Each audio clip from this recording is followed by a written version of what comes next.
Hello friends, welcome back to Inspired Canvas. आज मैं आपके लिए लेके आई हूँ एक छोटा सा कैनवस। ये कैनवस मैं पेंट कर रही थी अपनी एक दोस्त के लिए, जिसको अपनी नीस के फुटप्रिंट लेने थे। तो उसके लिए उसने मुझे कहा था कि एक कैनवस बना के दे दो जिसमें सिर्फ कॉर्नर्स में कुछ डिज़ाइन हो और बीच का सेक्शन पूरा खाली हो। तो इसके लिए मैंने पिंक कलर चूज़ किया, क्योंकि पिंक कलर पहले तो मेरी फेवरेट है और दूसरा जो फुटप्रिंट है वो एक बेबी गर्ल का था। तो इसके लिए मैंने इसमें बैकग्राउंड पिंक चूज़ किया। तो इसके लिए मैंने इस कैनवस में ये सोचा कि बैकग्राउंड भी पिंक हो और इसमें फिर कुछ छोटे फ्लावर्स मैं बना दूँ। तो बहुत ज़्यादा मैं इसको पॉपअप नहीं करना चाहती थी, बिकॉज़ मैं चाहती थी कि इस कैनवस का सेंटर ऑफ अट्रैक्शन सिर्फ़ और सिर्फ फुटप्रिंट हो। इसीलिए मैंने इसमें जो भी फ्लावर्स और जितनी भी पेंटिंग करी वो बहुत सटल और बहुत लाइट करी।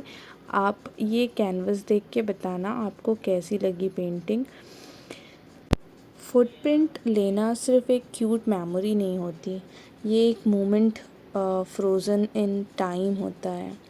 सोचो, वो छोटी सी पैर की छाप जब बेबी ग्रो करती है, चलना सीखती है, तो ये प्रिंट एक साइलेंट रिमाइंडर बन जाता है उस पहली सी छोटी सी शुरुआत की। हमारे कल्चर में, स्पेशली इंडिया में, बेबी गर्ल का फुटप्रिंट लेना एक शुभ और सिंबॉलिक एक्ट माना जाता है। यहाँ एक ब्लेसिंग होती है, एक साइन ऑफ प्रॉस्पेरिटी और एक दुआ की तरह देखा जाता है कि उसकी ज़िंदगी हमेशा खुशियों से भरी रहे। फुटप्रिंट लेना एक तरीके का इमोशनल टाइम कैप्सूल भी होता है। जब आप उसे एक फ्रेम में लगाते हो या बेबी बुक में चिपकाते हो, तो वो याद बनकर हमेशा के लिए रह जाता है। ये फुटप्रिंट लेना भी कितना आसान है। सिर्फ इंडियन कल्चर में आलता या हल्दी का इस्तेमाल करके हम ये फुटप्रिंट किसी भी कैनवस या कपड़े में ले सकते हैं। वो प्रोसेस भी इतना स्पेशल हो जाता है, थोड़ा सा हंसी मजाक, थोड़ा सा मैस, लेकिन दिल से भरा हुआ। वो छोटी पैर एक दिन बड़े कदम बन जाएंगे, लेकिन ये छाप हमेशा आपको याद दिलाएगी उस दिन का जब उसने पहली बार आपके घर में कदम रखा था। बहुत सी इंडियन फैमिलीज़ के लिए ये पवित्र रस्म होती है। बच्ची के पैरों की छाप लेना, उसे मंदिर में रखना या पूजा के समय दिखाना, ये सब ब्लेसिंग और प्रोटेक्शन का सिंबल है। लोग कहते हैं घर में लक्ष्मी आई है और ये छाप उसकी पहली पहचान होती है। तो इसी छाप को प्रिजर्व करने के लिए मैंने ये कैनवस बनाया था। तो जैसा कि मेरी फ्रेंड को चाहिए था कि बीच का सेक्शन पूरा खाली हो, जो भी डिज़ाइन हो वो सिर्फ कॉर्नर में हो, तो इसीलिए मैंने चूज़ किया one side of the corner में कुछ फ्लोरल प्रिंट बना। इन फ्लावर्स को बनाने के लिए मैंने पिंक का ही शेड चूज़ किया, सो दैट कि ये अंडरटोन रहे, और कुछ पत्तियां ऐड की, सो दैट कि ये डिज़ाइन बहुत ज़्यादा भी अंडरटोन ना हो जाए। ये मुझे बहुत छोटा सा लग रहा था कॉर्नर, और बहुत इनकम्प्लीट सा लग रहा था, इसलिए मैंने इसमें कुछ और फ्लावर्स ऐड किए। इन फ्लावर्स को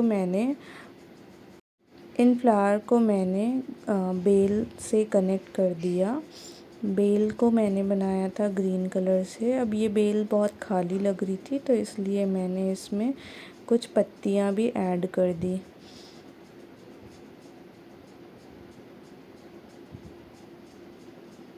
दोनों ही साइड मैंने सेम पैटर्न फॉलो किया, सो दैट कि ये इक्वल लगे। फ्लावर बनने के बाद मैंने ये जो बेल बनाई थी फ्लावर्स की, उन फ्लावर्स की बेल को पहले तो पत्तियों में थोड़ी शेडिंग दी। ये वीडियो में बहुत क्लियर दिख नहीं रहा है, पर जब हम इसको रियल में देखेंगे तो ये हमको बहुत क्लियरली देखने को मिलेगा। अब बीच के सेक्शन के लिए भी मैंने फिर से वाइट और पिंक का ही शेड चूज़ किया, क्योंकि मुझे फ्लावर को थोड़ा अंडरटोन ही करना था, इसीलिए मैंने इसमें ये सेम कलर ही चूज़ किया। लास्ट का सेक्शन मुझे थोड़ा इनकम्प्लीट सा लग रहा था, इसलिए मैंने इस बेल को थोड़ा और लंबा खींच दिया और कॉर्नर्स बना दिए। अब इसको थोड़ा जो खाली जगह था उसको भरने के लिए मैंने कुछ डॉट डॉट डाल दिए, एज इन कि ये बेल है और बेल से कुछ और बेल्स निकले हुए हैं। तो जैसे ही मेरा ये हुआ, मैंने बाकी सारे पेटल्स को थोड़ा फिनिशिंग दिया और फिनिशिंग देने के बाद बैकग्राउंड के को मैंने थोड़ा डार्क करना चूज़ किया, क्योंकि जो इससे पहले जो वाइट कलर था वो बहुत लाइटर लग रहा था मुझे, तो इसीलिए मैंने हल्का सा और कलर मिक्स कर दिया इसके साथ में। जैसे ही मैंने ये कलर मिक्स किया, इसको मैंने जो स्पॉन्ज होता है उस स्पॉन्ज की हेल्प से अच्छी तरीके से सारा जो कलर है उसको मिक्स कर दिया। तो इससे ये हुआ कि जो भी मेरा फ्लावर है वो फ्लावर बैकग्राउंड के साथ में अच्छी तरीके से ब्लेंड तो हुआ ही, बट साथ ही साथ कुछ जो पेटल्स थे वो दब गए थे। तो इसकी वजह से मैंने इसको थोड़ा टचअप किया और टचअप करके मैंने इस पर्टिकुलरली फ्लावर्स को और इन्हेंस कर दिया था। तो इसकी वजह से फिर से मुझे काम दोबारा करना पड़ा था, but that is fine because अब ये जो है वो ज़्यादा बेहतर लग रहा था। और वैसे भी जब हम कलरिंग करते हैं तो कलरिंग में जितनी लेयर्स हो वो उतना ही अच्छा लगने लगता है। तो it is like layering of my art work. तो यहाँ पर मैं सारे जितने भी काम मैंने किए थे उसका मैं एक काइंड ऑफ लेयरिंग कर रही थी।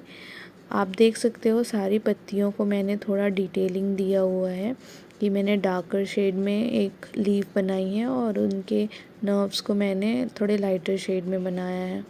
सारे फ्लावर्स में मैंने थोड़ी डिटेलिंग दी, जिसमें मैं एक साइड को हल्का वाइट कलर और दूसरे साइड को डार्क पिंक कलर में पेंट कर रही थी।